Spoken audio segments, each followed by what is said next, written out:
Hello, students. This lecture is going to cover style in argument. I recommend reviewing chapter 14 of how arguments work to get some good examples of what we're going to talk about today. Okay, so first of all, what is style? When we're talking about style in terms of writing, it's the way in which a writer expresses something, right? Think about when we talk about style in terms of fashion, right? Fashion or your style is a way that you can express yourself. It's the same thing in writing. Any stylistic choices that an author makes is should be to help your reader better understand either your argument or your ethos. Okay. Um, Something that is very important in especially in college writing is to avoid this idea of academies. And this is kind of like a newer idea.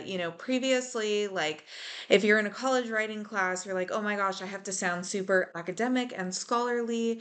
And that's not really so much the case anymore. What we really want from you guys is to just be straightforward. And I'm a huge advocate of linguistic justice. And really, what this means is that everyone speaks and writes according to their different backgrounds and experiences and cultures and languages. And I want to be able to celebrate that in the classroom. And so you'll never see in my rubrics that I am going to grade you on how academic or scholarly you sound. I'm not going to give you more points because you used a bigger word, right? And so I really want you guys to learn how to be confident with your own style and your own voice in writing. And confidence is a huge part of developing your own style and your own voice. Okay. Now, when you are trying to develop your style, you want to separate the drafting from the revision. And you can kind of insert your own style after you have already drafted. You want to focus in the drafting process on getting the ideas down on paper. And then as you go to revise, you can insert your own style. So, the first thing that we're going to talk about here is concise language. This is like cutting out extra wordiness for more focus and a stronger argument. Just remember that every sentence and every word that you write is important and it's contributing to your argument. Now, I think we're all guilty of this to some degree where we're like, well, my instructor said that I need to have 5 pages, and so I'm just going to ramble on a little bit. I'm going to use a couple of bigger words here or there to get to my page count, or I'm going to, maybe use something like passive voice, right? To make the sentences longer. So let's look at an example here. Let's first look at the non-concise sentence. It says, schools really need to think about limiting phone use during class because students today are constantly getting notifications, messages, alerts, and all kinds of distractions from their social media apps, which makes it really hard for them to stay focused on what the teacher is saying or what they're supposed to be learning. When we look at that sentence, we can understand it, right? But that's like 4 lines of text really without a breath, because that is one single sentence. So how can we make that more concise? We can cut out all those extra words that we don't need, right? So here would be the concise way of saying this. Schools should limit phone use during class because reducing constant notifications helps students stay focused. Plain and simple language. It really helps with the focus of the argument and it offers clarity for what you're really going to be talking about. So, this is something that you guys can go through during your revision process and go through and see if you can use more concise language. Okay. Another way of developing your style in writing is by using rhetorical strategies. So, one way is balancing and contrasting through parallelism. Basically, what parallelism is like two parts of a sentence, or maybe even um, a phrase or a word or even multiple sentences, they have the same grammatical structure. So things kind of sound rhythmic in a way. And so that's the parallelism part, right? And that's giving us balance in our structure, in our sentence structure. But we can also use contrast, where we contrast like two different ideas while also using parallelism. So here's an example. Social media can connect students to community, and it can disconnect them from the present, right? So we have the same grammatical structures happening in the first part of this compound sentence and the last part of this compound sentence, but we have connect and disconnect, right? We're offering that juxtaposition, that contrast of ideas. Okay. Another strategy is to put emphasis at the end of the sentence. And so this is often what we would call like passive voice, where the subject is actually at the end of the sentence. And this is a stylistic strategy to call something to attention, or maybe even divert the reader's attention from something else. So here's an example. What continues to shape students' confidence and identity every single day is social media, right? Now, is this a little bit more wordy? Yes, but this is a stylistic choice because we are calling attention to this idea of social media. Okay, here are some other common strategies.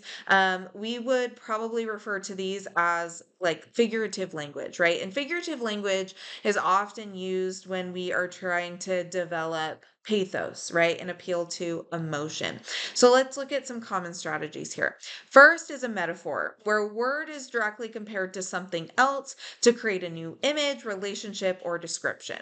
Here's your example. Her voice was a warm blanket on a cold morning.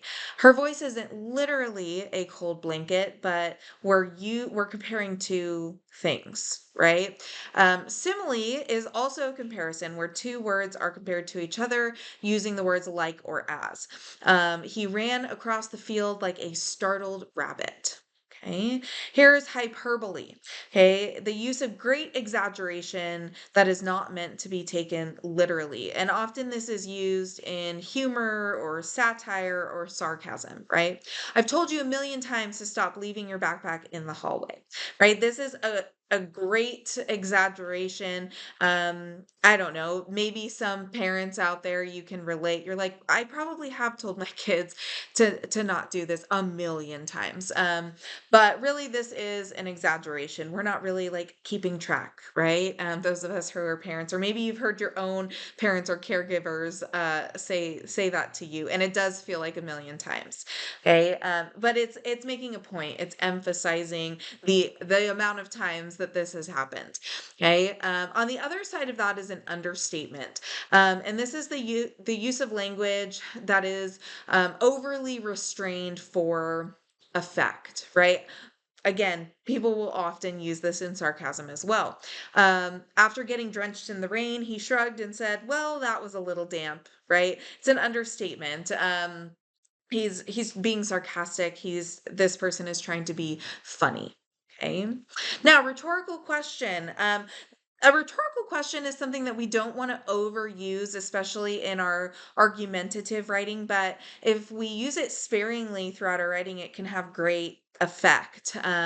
So this is asking a question that is not meant to be directly answered, but is asked for a specific effect, right? Who wouldn't want an extra sleep? An extra hour of sleep on Monday, right? Now, you want to be careful with rhetorical questions, or really any of these strategies, that you're not um, using fallacies along with them, right? You still want to make sure that your arguments are logically sound.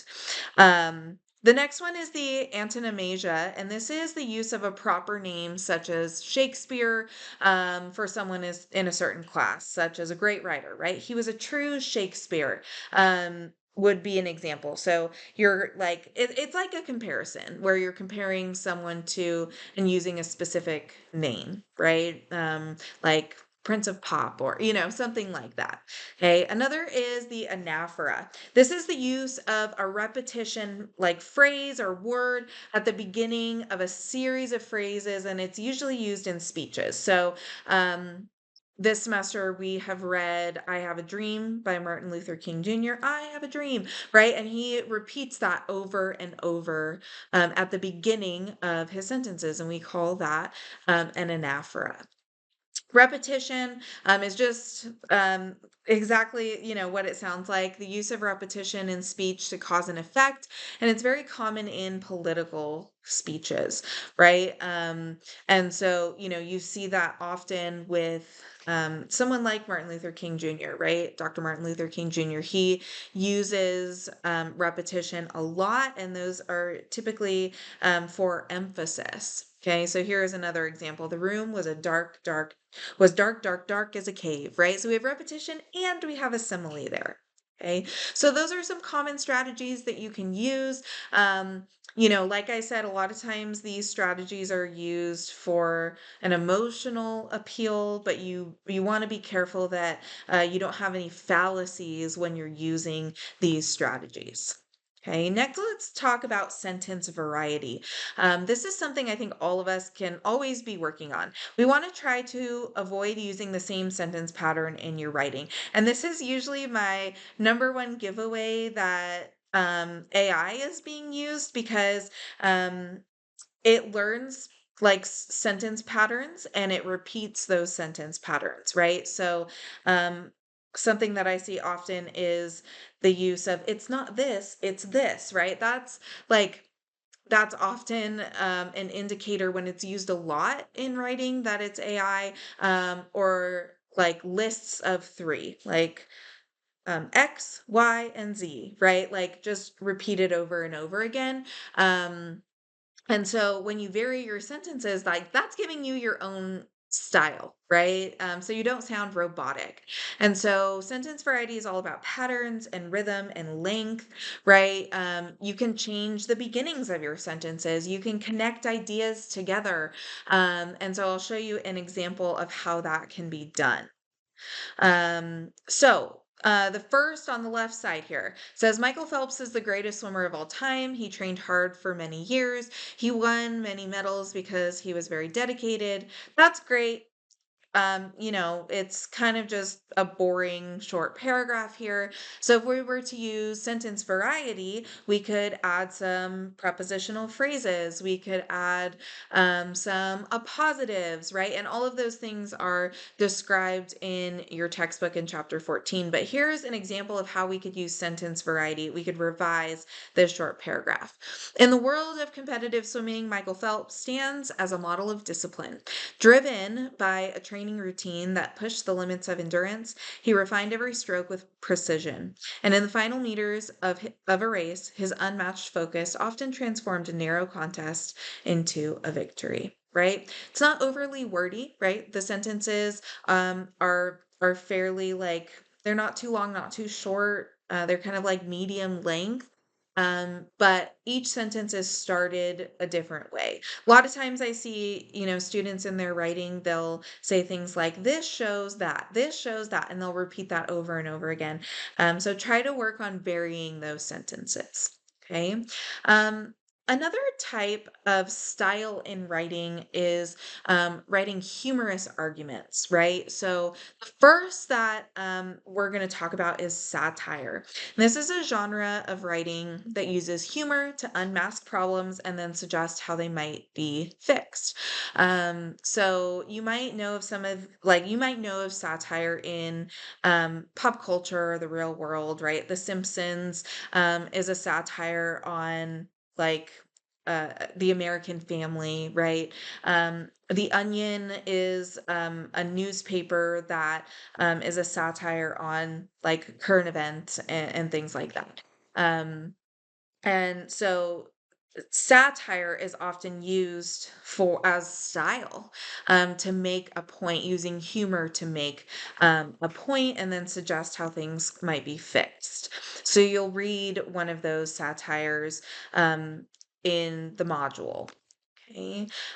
Next, another type of humorous argument, which again is another type of style, is parody, right? So SNL is definitely does parodies where maybe they'll take like political speeches, and this image here has kind of a collage of how they've done parodies of political speeches over the years. They do it often, and this is where you're unmasking problems, but you're taking something familiar, like something people have seen, a song, a TV show, the topic of a film, and you turn it into something new, and you use humor to do that. Another popular musical example is Weird Al Yankovic, where he takes like popular songs and he rewrites the lyrics. I'm not sure if you guys are familiar with Weird Al, but he used to be pretty popular back in the day. And so you can see here how he did a parody on a Michael Jackson album, right? The Michael Jackson album Bad, and then he made an album cover even worse, right? And so you can go on Spotify or Apple Music, whatever, and find some of his parodies, and they are pretty humorous, right? So those satire and parody are two examples of style that use humor to make a point. So, as you guys are analyzing, doing a rhetorical analysis on humorous arguments, think about these questions. Does humor evoke ethos and/or pathos? Right? Can someone be trustworthy if they are using humor? Right? That's a question that you can ask. And what kind of emotions does it stir up in you as the audience member? Look also at what stylistic techniques are being used. Some of the strategies that we talked about earlier in this lecture. What strategies are these authors using for a humorous effect? Does humor make the argument more convincing? And what issues are the humorous arguments addressing? So you want to be kind of thinking about all of these things as you work through the sample essays in this module.